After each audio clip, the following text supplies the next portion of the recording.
Hi guys, it's Matt. Welcome to the video. I am a compulsive gambler in recovery and I'm your mind and movement mentor here to help you. So the title of this video, how to significantly improve your gambling addiction in less than 10 minutes. I realise that is an incredibly bold claim.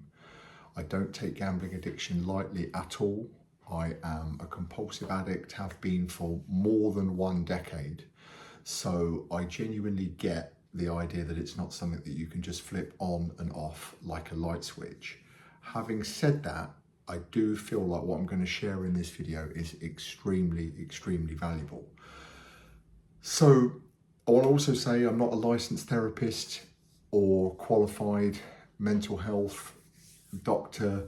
These videos are for entertainment only and abstract thoughts that I have in the mind and little thought experiments, so as opposed to it being officially qualified medical advice. So the first thing, there's 2 things here with this. The first thing is you've got to figure out what you are escaping from when you gamble. You've got to go down a bit of a rabbit hole introspectively, and there will be something, and it might be painful to find out. The journey of digging for it might be very hard, but it is so worth doing. As the old saying goes, a person can only grow to the proportion of the amount of truth they can accept about themselves without running away. I absolutely adore that quote. You can only grow in proportion to the amount of truth that you can accept about yourself without running away. So maybe get a bit of a pen and paper.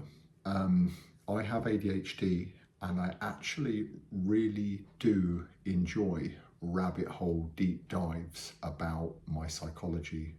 I'm always trying to think about where gambling tendencies come from. Is it childhood? Is it trauma? Is it personality traits that I have? Am I people pleasing? What defects of character do I have?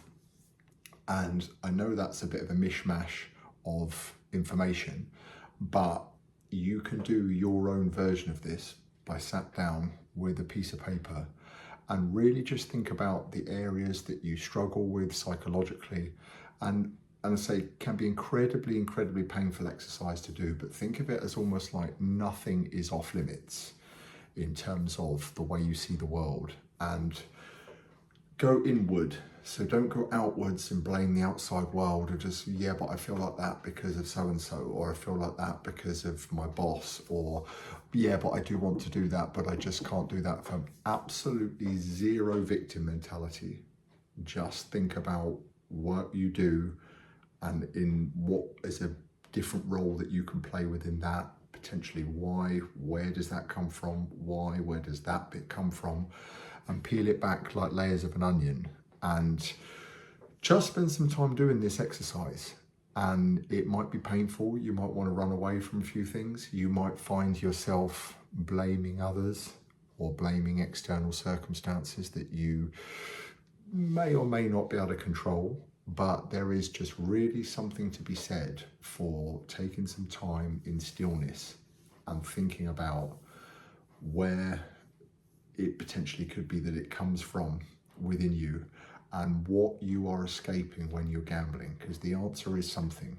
You are, yes, looking at the thrill and looking at the dopamine and the addictive nature and the charge to go and be driven onto the behavior, but at some point it is coming from a place of you like that in your mind because you don't like this.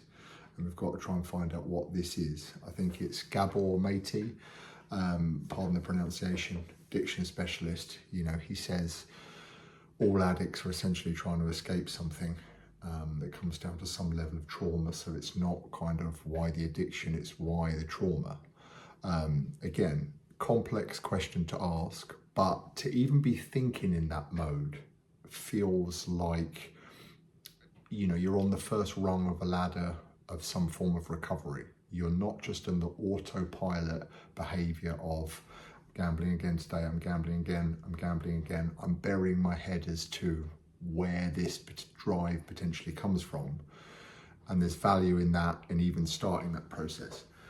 The second thing is kind of almost like the flip side of the coin, which is what would give you a similar kick to the thrill that you get from gambling? Now, I know that's a bit of a odd question, and as an addict myself, the default answer is almost, well, nothing.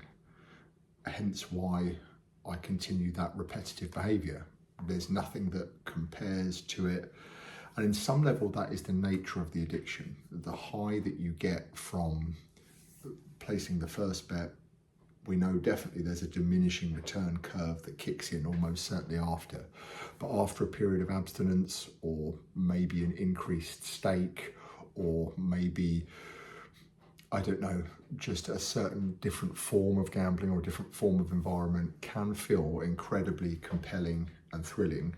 I get that. There's a film called Owning Mahoney, which is based on a true story about a guy that kind of embezzled his company, lost a load of money. Philip Seymour Hoffman, before he died. Very, very good film. And he sat there with his therapist at the end, and he kind of says, you know, what is gambling on a scale of 0 to 10? You know, he says 10, and he says, where do you feel like you can get anything from in the real world? I can't quite remember what he says, but I think he says like 4 or 5 or something. And it's just kind of demonstrating the idea that gambling and the addiction stimulus is so, so powerful. I'm flying off topic on tangents here, as I so often do, but back to what I was saying. You want to think about something that really does give you a great level of enjoyment.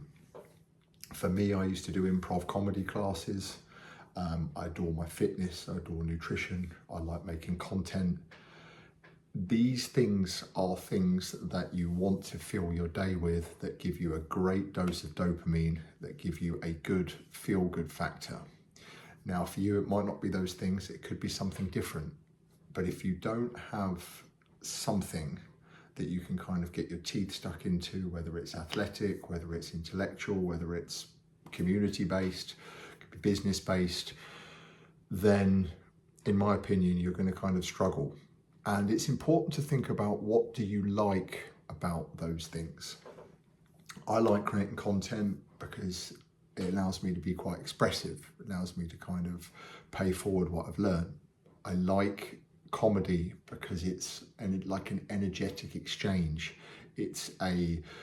There's such a power in kind of humor and the timing and that kind of thing. And it's a lot of kind of almost like my outward energy. And if I didn't have channels for this, then it would be very, very easy for me to look to try and fill that void elsewhere. And in this instance, that would just be myself on my own in a casino or bookmakers, detached from the world, just in my own mind, just gambling. So I realized these two things are very, very complex, interwoven topics that I could make a 12-hour video probably on each of them. But it's a great place to start, to think about maybe getting a piece of paper, one page, focusing on what am I trying to escape from, other page focused on playing to win, what do I love, what really kind of sets my soul on fire. Might take you a month, might take you a year, might take you some time in solitary, kind of just with you and a piece of pen and paper. But having these kind of conversations, I think, lead you to being more self-aware, and that is absolutely crucial when it comes to addiction and trying to kind of, you know, evolve your character into someone that you want to become, as opposed to the addict that you desperately don't want to. So I hope that helps. A short video on a very, very complex topic, but hopefully I've planted a few seeds. Like I always say, I do these videos for a younger version of myself. So if you know anyone that's struggling with gambling, please feel free to share it with them and engage with me in the comments. I reply to every comment. Like and subscribe to help me support the channel and reach more people. And I will talk to you on the next video very, very soon. Thanks for watching.